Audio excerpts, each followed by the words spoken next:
for what I think is amazing, what I found last night. I mean, I was into this in a really big way when it, you know, in 2000 when Columbine first happened, up to about 2005. I was interviewed twice on a cable TV show called Making a Difference, which I don't know if it's on the air anymore. But you were also on this station. I was also interviewed by WGBB back in 2000, 2001, I think it was, right? Yep. I don't know who the people were here, but They're you not guys here look familiar.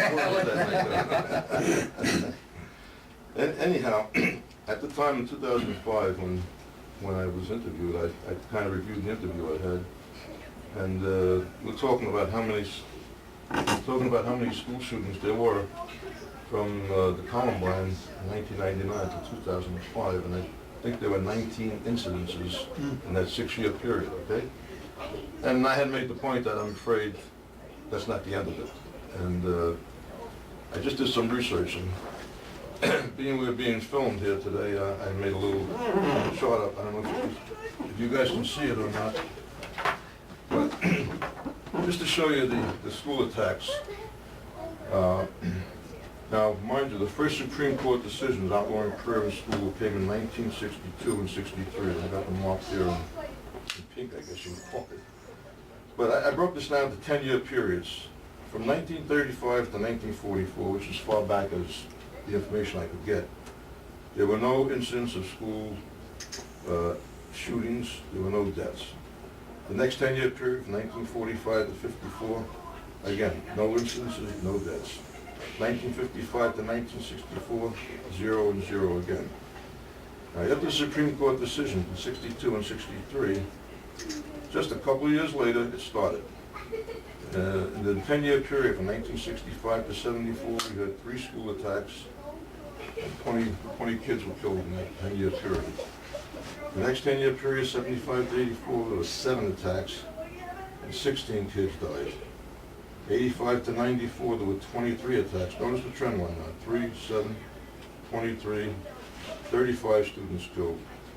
1995 to 2004, it jumped from 23 to 30 attacks, 61 students killed. 2005 up till the end of 2012, there were 63 incidences and 142 students killed. This trend line is all up, and it's very, very scary. What you're saying, just so I can spell this out, finish? Okay.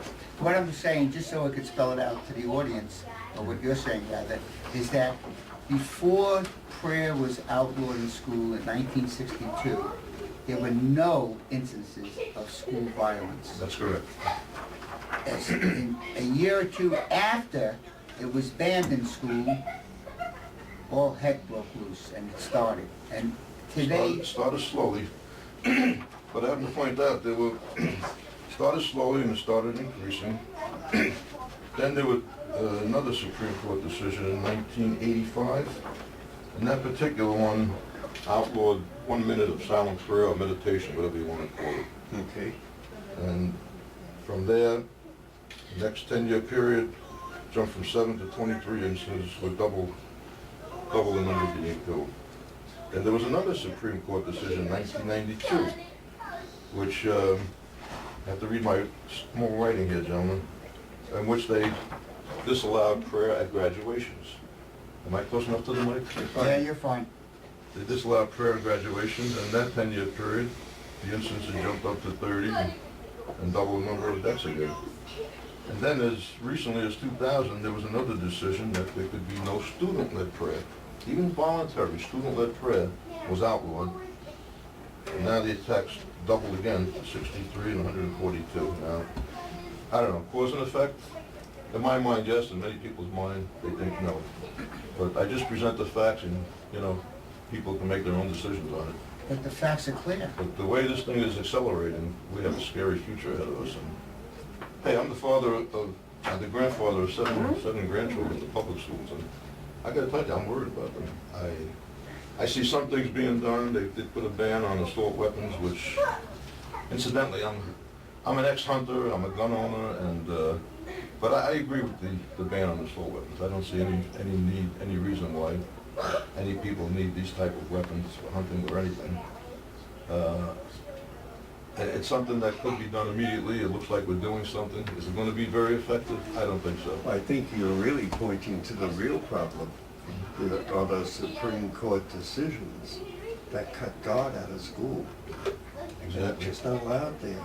And it's really a minority that objected to the use of God and prayer in Yeah. school. They did more than cut him out, they locked him out. They locked him out of the schools. And Paul's study is fantastic. It shows a picture of what's going on. That's a good study, Paul.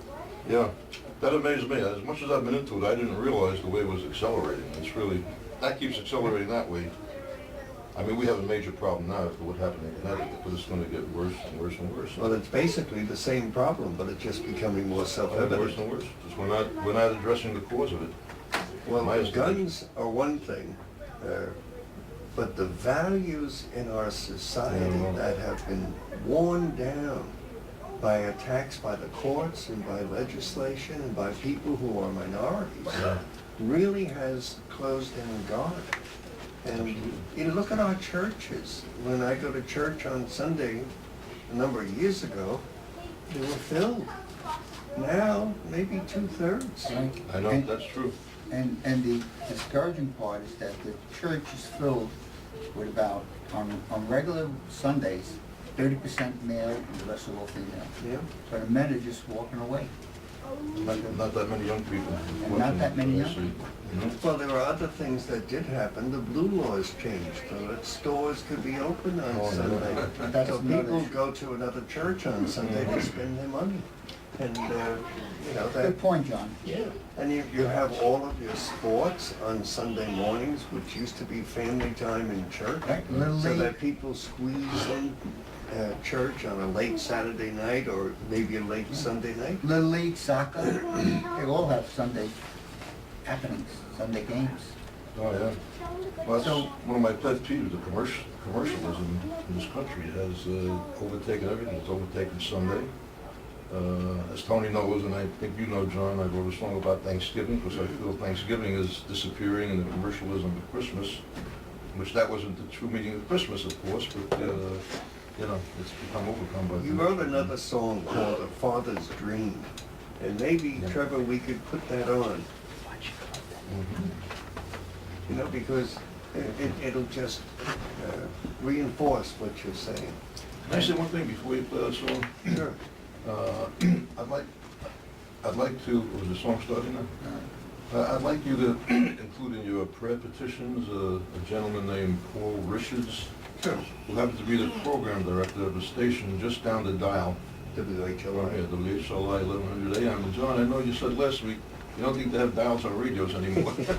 I just want you to know my Prius, I still have 2 dials, so. Yeah, he knows, we have a radio in the lobby that has a dial. He's just being, And I just want to say to your listeners who are listening to The Best of Jesus every Saturday from 10 to 11, after you finish with this show, turn the dial down a little to 1100 and hear the best of lifetime hits is what they call it. The best music from the 50s through the 80s. And Mr. Richards just had a heart attack and he's, I think he may have had a stroke to Oh, sorry to hear that. no, sorry, we'll keep him in prayer. I'd like you to pray for him for a quick recovery. He's been very good to us. He's playing a lot of our music on this radio. So, He's in our petitions. Should we try A Father's Dream? Let's try it again. okay, John, I'm sorry. That's all right. You Okay. ready for that song? Let's do it.